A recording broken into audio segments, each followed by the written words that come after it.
నమస్తే. నేను సిరి. ఏపీ అసెంబ్లీలో ఏపీ ముఖ్యమంత్రి చంద్రబాబు నాయుడు గారు అయితే సౌర విద్యుత్ గురించి చర్చించడం జరిగింది అసెంబ్లీలో. సో దానికి సంబంధించి మరిన్ని విషయాలు మనకి తెలియజేయడానికి మనతో పాటు ఉన్నారు ప్రముఖ రాజకీయ విశ్లేషకులు అంకమరావు గారు. నమస్కారం సార్. నమస్తే అమ్మా. సార్, ఇప్పుడు చూస్తుంటే సౌర విద్యుత్ గురించి అయితే ఏపీ అసెంబ్లీలో అయితే ముఖ్యమంత్రి గారు చర్చించడం జరిగింది. సో దీనికైతే ఎస్సీ ఎస్టీలకి కూడా పెద్దపీట వేసినట్టే అనిపిస్తుంది. సో దీని మీద మీ స్పందన ఏంటి సార్? అసలు ముందుగా విద్యుత్ సంస్కరణలు అనేవి మొట్టమొదటి నుంచి అమలు చేసుకుంటూ వస్తుంది చంద్రబాబు నాయుడు గారు. 2004లోనే ఆయన విద్యుత్తు దాంట్లో నష్టాలను 35% నుంచి 23% తగ్గించాడు ఆ రోజుల్లోనే. ఇక్కడ మనం గమనించుకోవాల్సిన అంశం ఏంటంటే 2014 నుంచి 2019 వరకు అప్పటి ముఖ్యమంత్రిగా పనిచేసినటువంటి చంద్రబాబు నాయుడు గారు రాష్ట్రంలో అంటే విద్యుత్తు తరుగుదల ఉంది కాబట్టి దాన్ని మిగులు విద్యుత్ ఎలా చేయాలన్న ఉద్దేశంతో ముందుకెళ్ళాడు. అట్లానే 2019 నాటికి మంచి విధంగా ఆంధ్ర రాష్ట్రంలో విద్యుత్ ఇబ్బంది లేని విధంగా, అంటే ఎప్పుడు కరెంటు పోతుందో ఎప్పుడు వస్తుందో తెలియని పరిస్థితుల్లో, అంటే రైతులకు కావచ్చు, గృహ అవసరాలకు కావచ్చు, లేకపోతే పరిశ్రమలకు కావచ్చు, చక్కగా వినియోగించుకునే విధంగా విద్యుత్తుని ఉత్పత్తి చేసి వెళ్ళిపోయారు ఆయన. తర్వాత వచ్చినటువంటి జగన్మోహన్ రెడ్డి 5 సంవత్సరాల పరిపాలనలో, వైఎస్ఆర్సీపీ పార్టీ 5 సంవత్సరాల పరిపాలనలో ఆంధ్ర రాష్ట్ర పరిస్థితి ఏంటి, ఎందుకు అంత నష్టాల్లోకి వెళ్ళిపోయింది, నష్టాల్లోకి వెళ్ళిపోవడమే కాకుండా మనకు అందుబాటులో ఉన్నటువంటి అవకాశాలని దుర్వినియోగం చేసుకొని విద్యుత్తు అందుబాటులోకి రాకుండా ఎందుకు వెళ్ళింది, దీని గురించి ఒకసారి విశ్లేషణ చేసుకోవాల్సిన ఆవశ్యకత అయితే నిస్సందేహంగా ఉంది. ఇప్పుడు 2019 వరకు తెలుగుదేశం ప్రభుత్వం అధికారంలో ఉంది. ఆ తర్వాత అధికారంలోకి వచ్చిన తర్వాత జగన్మోహన్ రెడ్డి పీపీఎల్ విధానాన్ని కేంద్ర ప్రభుత్వం వద్దని చెప్తున్నా కూడా వినకుండా రద్దు చేసినందువల్ల వాళ్ళకి 9,000 కోట్ల రూపాయలు అపరాధ రుసుం కింద కట్టవలసిన దౌర్భాగ్య స్థితి తీసుకొచ్చాడు. 9,000 కోట్లు. మరి ఈ రోజు వరకు కనుక చూసుకుంటా ఉంటే 1,12,000 కోట్ల రూపాయలు విద్యుత్ రంగాల మీద బకాయిలు ఉన్నాయి. ఇవన్నీ ప్రజలే కదా భరాయించాల్సింది. అతని జేబులో అయితే కట్టడు కదా. ఎవరైనా ఏ ప్రభుత్వాలైనా వాళ్ళ జేబులో అయితే కట్టరు కదా. అంటే వాళ్ళు తీసుకున్నటువంటి మంచి నిర్ణయాలు కనుకుంటే రాష్ట్ర ప్రజలకు ఉపయోగపడితే రాష్ట్రం ఆదాయం పెరుగుతుంది, ప్రజలకు కూడా తక్కువ ధరతోటి అన్నీ వాళ్ళు ఏదైతే ఏ రంగాల్లో ఉత్పత్తిలో బాగా చేస్తారో ఆ రంగాలకు సంబంధించి వినియోగానికి తక్కువ ధరలో వస్తాయి వాళ్ళకి. ఇక్కడ విద్యుత్ వచ్చేతలకి అవకాశాలుండి మనకి పోలవరం కనుక పూర్తయి ఉన్నట్టయితే, దాని ద్వారా విద్యుత్ ఉత్పత్తి జరిగి ఉన్నట్టయితే, మొదటి దశ పూర్తి అయినా కూడా విద్యుత్ ఉత్పత్తి జరుగుతూ ఉండేది. దానివల్ల ఎంత ఆదాయం వచ్చేది. ఇతను ఆలస్యం చేసినందువల్ల ఈరోజు బకాయిలు ఎంత పెరిగినాయి. మామూలుగా కృష్ణపట్నం ఫేజ్ 2 కావచ్చు, ఎన్టీపీసీ దానికి సంబంధించింది కావచ్చు, ఫేజ్ 5 సంబంధించింది కావచ్చు, ఇతను నిర్లక్ష్యం వల్ల ఎంత మూల్యం చెల్లించుకున్నాము చాలా స్పష్టంగా ఈరోజు మన కళ్ళ ముందు కనపడుతూనే ఉంది. నీకు 9 పర్యాయాలు విద్యుత్ ధరలు పెంచి రమారమి 32,000 కోట్ల రూపాయల పైన ప్రజల దగ్గర రుసుము వసూలు చేశాడు ఇతను. 32,000 కోట్ల రూపాయల పైన. మరి ఇంత వసూలు చేసినా కూడా ఈరోజు బకాయిలు ఎందుకున్నాయి ఇంకట్లా? ఇది అతని స్వార్థంతో, అతనికి వాటాల కోసం విద్యుత్తు బయట నుంచి కొంటే దాని ద్వారా వచ్చే కమిషన్ల కోసం కక్కుర్తిపడి ఈరోజు రాష్ట్రాన్ని ఈ విధంగా చేసుకుంటూ వచ్చాడు.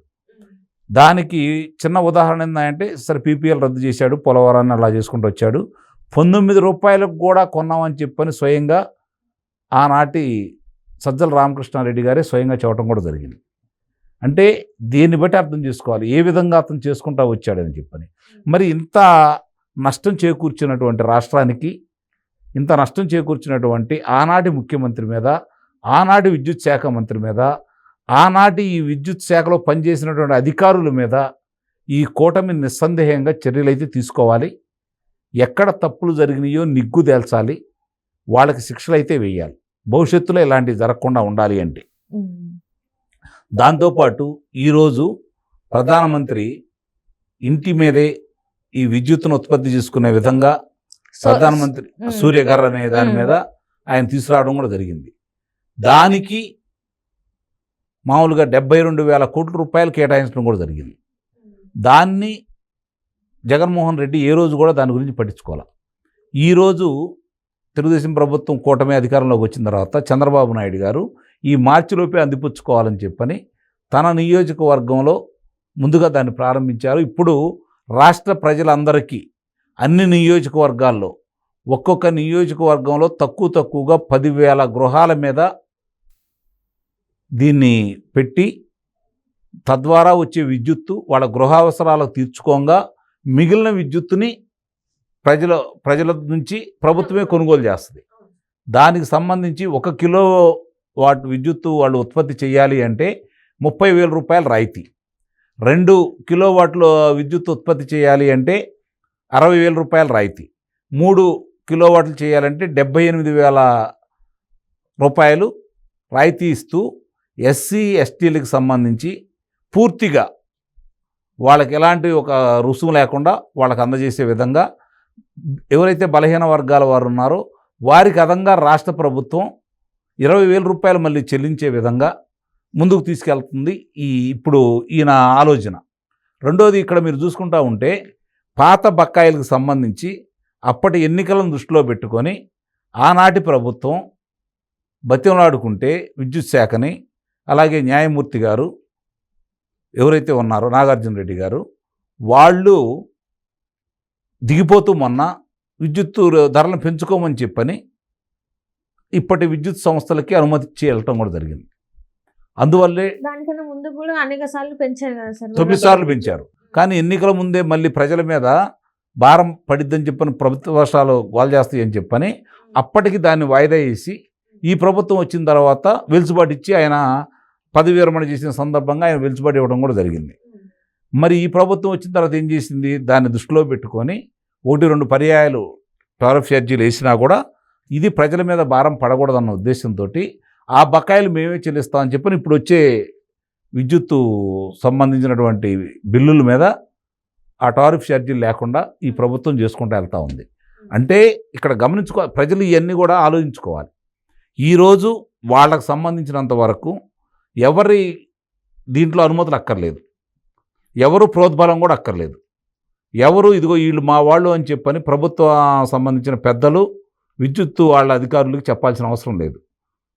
చదువుకున్న వాళ్ళైతే ఆన్లైన్లో ఈరోజు కేంద్ర ప్రభుత్వం రాష్ట్ర ప్రభుత్వం ఇద్దరూ కలిసి దాన్ని ఒక సంస్థను ఏర్పాటు చేశారు కాబట్టి దానికి గనక వీళ్ళు ఆన్లైన్లో అప్లికేషన్ పెట్టుకుంటే వాళ్ళే వచ్చి చూసి ఈ యొక్క ఇల్లు అంటే డాబా కావచ్చు లేకపోతే ఇల్లు దీని మీద ఎలా వినియోగించుకోవచ్చు, 1 కిలోవాటా 2 కిలోవాటా 3 కిలోవాట్ల అని చెప్పిన వాళ్ళు పరిశీలించుకొని వాళ్ళే దగ్గరుండి చేసుకుంటూ వెళ్ళిపోతారు.